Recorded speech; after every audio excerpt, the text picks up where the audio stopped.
Hello choir and welcome to episode 2 of Choir at Home. This is the first in a series of videos in which we are going to be exploring, learning and singing some real music. When we're at church, when we're at choir, our primary role is to provide music for our choral services. And it's with this role in mind that I chose to feature in this first teaching video one of the hymns we were due to sing in church this Sunday.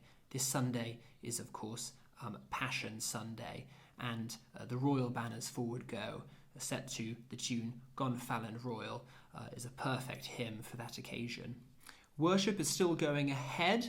It's not taking place at church. It's being live streamed from Father Oliver's living room. You can watch it live or indeed on catch up through the church's Facebook page. And I'd really encourage you to continue to engage in worship and to integrate the hymns you've learnt into that. This video is going to be in 3 parts. In the first part, I'm going to ask some questions. We're going to do some theory time. Second part, we are going to be learning the tune.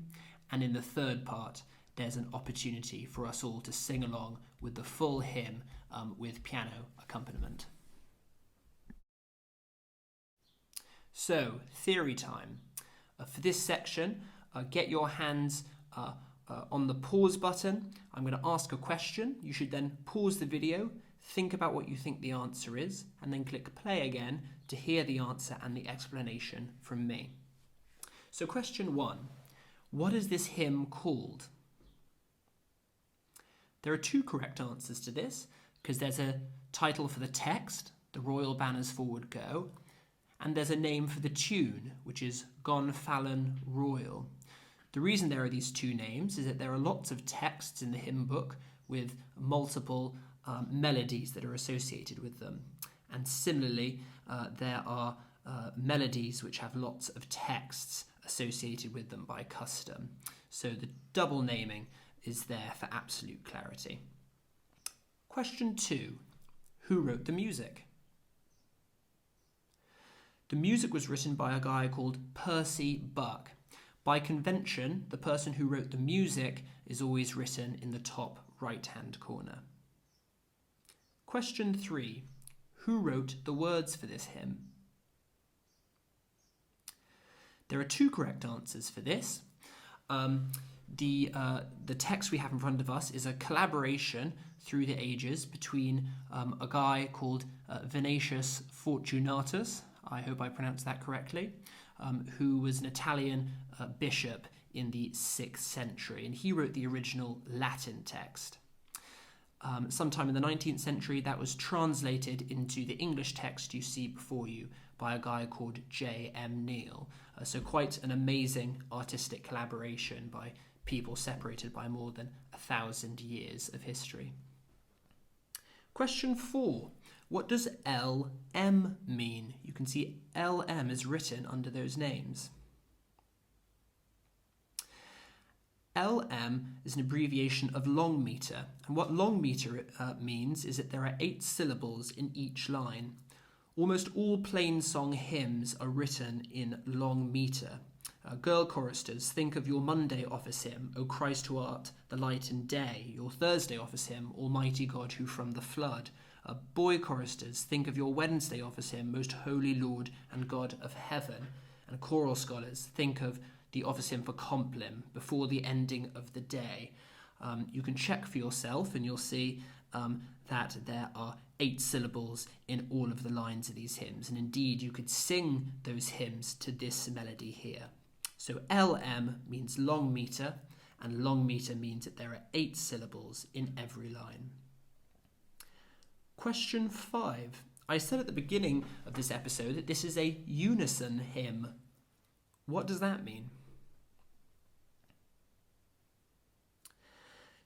The meaning of a unison hymn is that we sing it in unison with all the voices singing the same note rather than singing in harmony. Technically, it's not actual unison because the tenors and basses will sing an octave beneath the sopranos and altos, so it's in octave unison. So this is a hymn in which all the voices sing the melody and the harmony is provided by the organ. Question 6. What is the highest note in the piece? The highest note, you'll see, is at the beginning of the second system of music, and it is a D natural, the fourth line up on the treble clef. Question 7. What is the lowest note? The lowest note, you'll see, is the first note of the hymn, and that's also a D natural. So my next question is, what is the range of this piece? When I ask about the range, I mean the distance between the highest note and the lowest note. We've already worked out that the highest note is a D natural and that the lowest note is also a D natural. Therefore, the range of the piece is an eighth or an octave. Question 9. How many beats are there in a bar?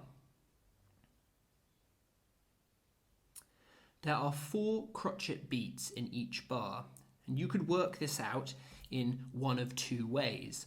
Either you see the time signature, which is written C. C means common time, and it's an abbreviation for 4 crotchet beats in a bar. Alternatively, you could just look at any bar and count that there are 4 crotchets. Question 10. Look at the first note. You will see that's in a bar by itself. There certainly aren't 4 beats in that bar. What's that called? That is called an anacrusis, and you typically see it at the beginning of a piece. It's a shorthand, which means we don't have to write a bar with lots of rests and then the first note. So that's called an anacrusis. Question 11. If you turn your eyes to the end of the hymn, you'll see that I have written 3 plus 2. What am I on about? 3 plus 2 is my suggestion for the amount of time that we should take between each verse.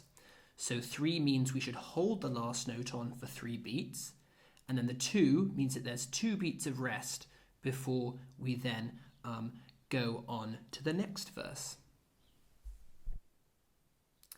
Question 12. If you look at the musical score, you will see that there are some apostrophes written in line with the music. What are those about? The apostrophes are there to show us in the music where the lines of text end.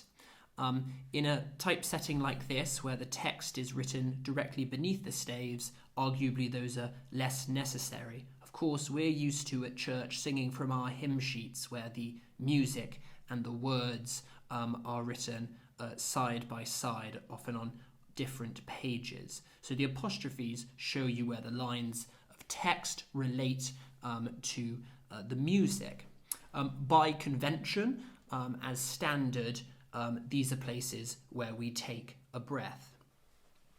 Question 13, you will see that within the text there are some arrows, and in verse 4 there is a little tick symbol.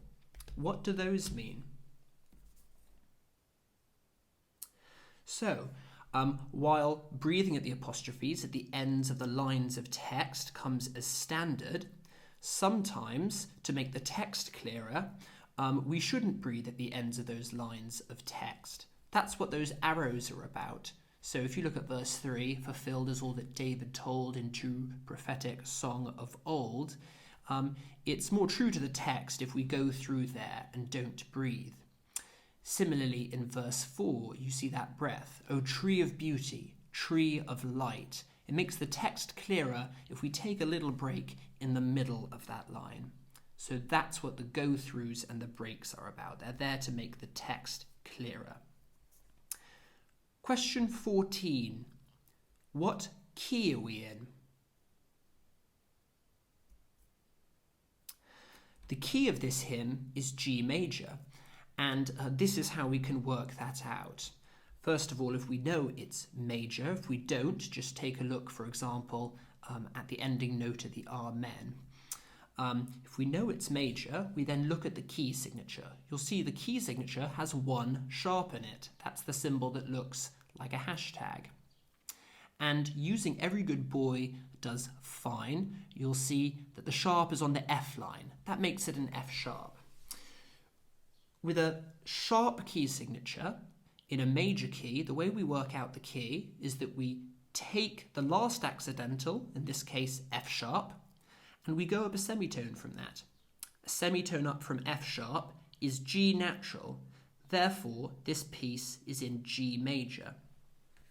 An additional question, if this was a minor piece with that exact same key signature, what key would it be in? In other words, what is the relative minor of G major? The relative minor of G major is E minor. We work that out by taking G and going down 3 semitones. F sharp, F natural, E natural. Therefore, the relative minor of G major is E minor. Question 15, my last question. It's kind of a mean one, actually. Question 15 is, what is strange harmonically about the end of this hymn? Now, this is a tricky question because we haven't actually heard the hymn. It's not been played for us, and neither has the harmony been printed. Nevertheless, I'm sure a few of you will have spotted the strange thing about the end of this hymn is that it ends on the dominant. It ends on a D major chord rather than on a G major chord. So it's a very rare example of a hymn which ends in a different key to the one it actually started in. This is remedied in the last verse by this Amen, which cadences in the tonic of G major.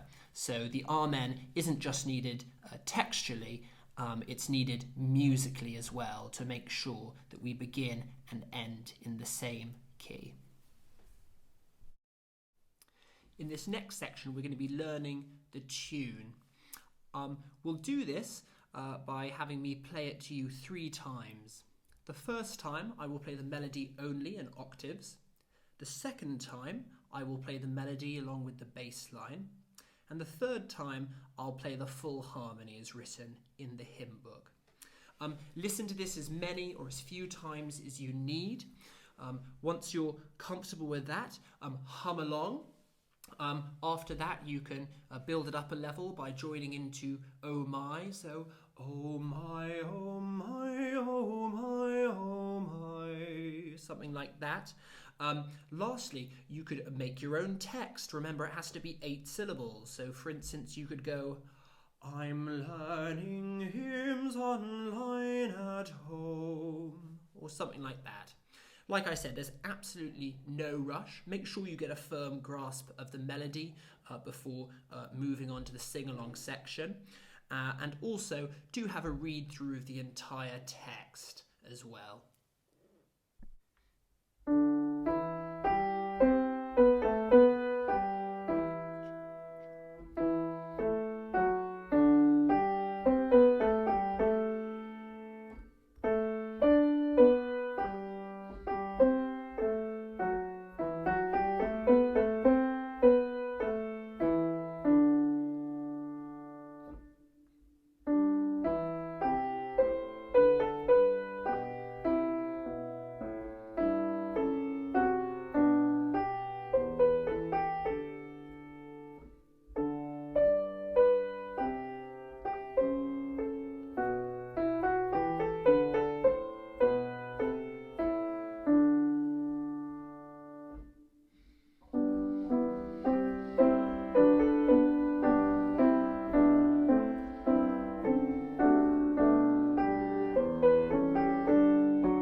Now that we've learnt the tune and are familiar with the words, we are ready to sing the hymn all the way through. Before you do this, make sure your voice is properly warmed up and that you're ready to sing in the way I described in episode 1. a little challenge right at the end. You'll have to sight read the Amen, as I've not played that to you yet, but that's not too difficult, is it? So without further ado, imagine you're in your cassock and we're lined up on the portico at All Saints, about to walk in for our first hymn. Off we go.